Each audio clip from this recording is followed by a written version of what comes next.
नमस्कार दोस्तों, वॉक पे चर्चा में आप सबका स्वागत। 20 साल हो गए मोदी जी को,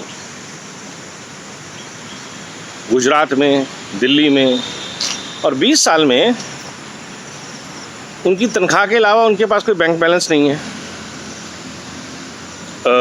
भ्रष्टाचार का एक आरोप उनके ऊपर या उनकी कैबिनेट के ऊपर 8 साल में नहीं है। और ये चीज़ जो है ये उस इकोसिस्टम के डीएनए के खिलाफ है जिसका डीएनए भ्रष्टाचार से ही बना है। तो सवाल ये नहीं है कि ये सरकार अडानी अंबानी की है कि नहीं है, सवाल ये है कि बिना कोई बैंक लोन के, बिना किसी बिजनेस के केसीआर, अखिलेश, राहुल, ममता, शरद पवार, इन सब लोगों के बड़े बड़े बंगले, फार्म हाउसेस, करोड़ों की एसेट्स कैसे हैं? क्या ये एमपी और एमएलए की तनख्वाह से आई हैं? इनके बाप दादा इनके लिए अरबों रुपए छोड़ गए थे? क्या इन्होंने अकूट संपत्ति पिछले 25-30 साल के, 40 साल के भ्रष्टाचार में एकत्रित नहीं करी है? जब आज देश का प्रधानमंत्री, जब भारत स्वर्णिम इतिहास में है, रच रहा है, अमृत काल में चल रहा है, जीडीपी ग्रो कर रही है, जीएसटी टैक्स हो रहा है, तब भी हमारे प्रधानमंत्री की तो आईटीआर नहीं बढ़ रही।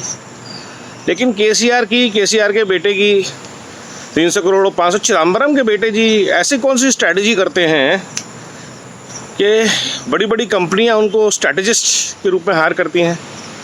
कहाँ से आता है ये सारा नेटवर्क?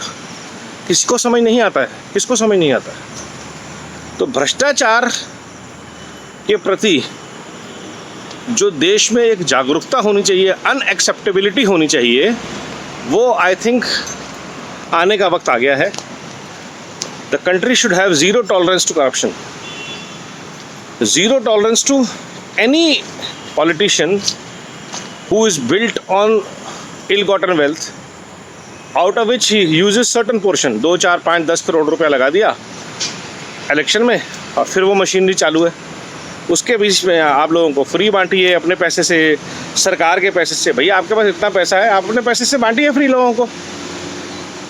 लेकिन नहीं, वो भी आपने सरकारी टैक्स पेयर के पैसे से बांटना है। तो ये जो भ्रष्टाचार के अलग अलग रूप हैं, इनकी जड़ में सिर्फ एक ही चीज़ है, नेताओं का फ्री हड़पने का माइंडसेट कि जो चीज़ सरकारी है वो चीज़ हमारी है, वो वैलिड आर्ग्यूमेंट है रिस्पॉन्सिबिलिटी के लिए, हड़पने के लिए नहीं। तो आज वक्त है कि एक इंसान देश को लीड कर रहा है जिसका 20 साल का बेदाग चरित्र है, इतिहास है पब्लिक सर्विस का। उससे सबक लेते हुए आज देश को बेंचमार्क ये बनाना चाहिए कि किसी भी नेता का अगर अपनी 20 साल की इनकम से ज़्यादा की कोई भी एसेट है उसकी या उसके परिवार की, उसको तुरंत जब्त कर लेना चाहिए। चाहे वो लालू यादव के बेटे के मॉल हो, अगर बोलते हैं उनके नहीं है तो उनको जब्त कर लीजिए।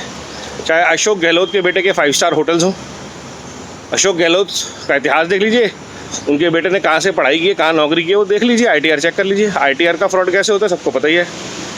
मतलब अचानक आपको किसानी से पैसा आना शुरू हो जाता है, गमलों में गोभियाँ उगनी शुरू हो जाती हैं। तो ये all this nuisance has to stop. Government should initiate immediate crackdown. Herald case तो सबके सामने ही है।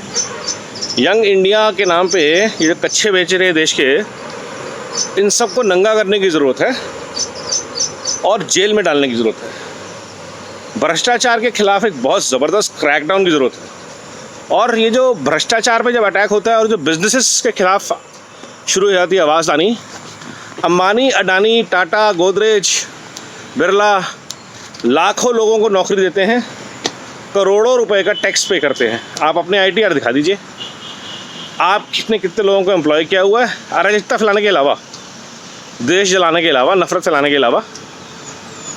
एम्प्लॉयमेंट कितने लोगों का आप पीएफ दे रहे हैं। और फिर बात कीजिए अडानी अंबानी से, अगर वो अरबों रुपया बैंक से लोन लेते हैं तो खरबों रुपए की एसेट्स देश के लिए क्रिएट करते हैं, रिफाइनरीज क्रिएट करते हैं, हाईवेज क्रिएट करते हैं, देश के पैसे से करते हैं। और उस दौरान अगर वो देश के, दुनिया के नामी रईसों में जा रहे हैं तो इसमें शर्मिंदगी वाली कौन सी बात है? गर्व होना चाहिए इस बात के लिए तो है।